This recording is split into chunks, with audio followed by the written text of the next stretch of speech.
ഫിസിക്കലായിട്ടും വേറെ കുട്ടികളെ കൊണ്ട് അടുപ്പിക്കുക. അതൊക്കെ ഞാൻ മോള് പറഞ്ഞിട്ട് അറിഞ്ഞൊരു കാര്യമാണ്. ആൺകുട്ടീനെ പെൺകുട്ടീനെ കൊണ്ട് അടുപ്പിക്കുക. ഇയാൾക്ക് നേരിട്ട് അടിക്കാൻ പറ്റാത്തതുകൊണ്ട് തല്ലാൻ പറയാം. അപ്പോൾ അങ്ങനത്തെ കുറേ കാര്യങ്ങൾ. പിന്നെ ഈ പയ്യനെ ശരിക്ക് ഇതൊരു കൊലപാതകം തന്നെയാണ്. ശരിയായ രൂപത്തിൽ അന്വേഷിച്ചാലേ ഇത് ക്ലിയർ ആവുള്ളൂ. നമുക്ക് ഇപ്പോഴത്തെ അന്വേഷണത്തിൽ നമുക്ക് വിശ്വാസം പോരാ. കാരണം ഈ 5 ദിവസമായി ഇപ്പോൾ ഈ അന്വേഷണ കമ്മീഷൻ ഇതുവരെ മീഡിയ നിങ്ങളെ മുന്നിൽ വന്നിട്ട് ഇതിൻ്റെ പ്രോഗ്രസ് എന്താണെന്ന് അവർ പറഞ്ഞിട്ടില്ല.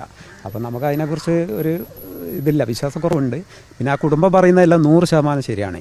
അവർ പറയുന്ന ഇതിന് ഇത്രയും ഫിസിക്കലായിട്ട് ഹറാസ്മെൻറ്റ് നടന്നിട്ടുണ്ട്. ഇവിടെ ക്യാമറ കാര്യങ്ങളെല്ലാം ഈ കോളേജിലാണ്. അപ്പോൾ പോലീസ് വേണ്ട രൂപത്തിൽ അന്വേഷിച്ച് കഴിഞ്ഞാൽ കിട്ടുന്നൊരു കാര്യമുള്ളൂ. ഇവിടെ മീറ്റിംഗ് നടന്നിരുന്നു, ഒരു ഇൻറ്റേർണൽ എക്സാം കഴിഞ്ഞിട്ട്.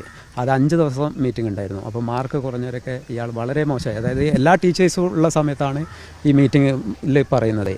പിന്നെ വേസ്റ്റ് നമ്മൾ പറയാൻ പാടുണ്ടോ? സ്വന്തം രക്ഷിതാവിൻ്റെ മുന്നിൽ നിന്ന് വേസ്റ്റ് എന്ന് പറയുന്ന മോളെ, അല്ലെങ്കിൽ ഡോങ്കി, ഇതൊക്കെ എല്ലാവരും അനുഭവിച്ചു. നമ്മളവിടുന്ന് സംസാരിച്ച കാര്യം റാമാണ്. ബാക്കിയുള്ളവർ കേട്ട് നിൽക്കുകയാണ്. അത് അവരെ നിവൃത്തികേടായിരിക്കും, നമുക്കറിയില്ല. ബാക്കിയുള്ള അധ്യാപകരൊന്നും ഇതിനെതിരെ പ്രതികരിച്ചിട്ടില്ല. അത് കാരണം എന്ന് വെച്ചാൽ ഇത് വർഷങ്ങളായിട്ട് ഇത് തുടരുന്നൊരു ഭാഗമായിരിക്കും.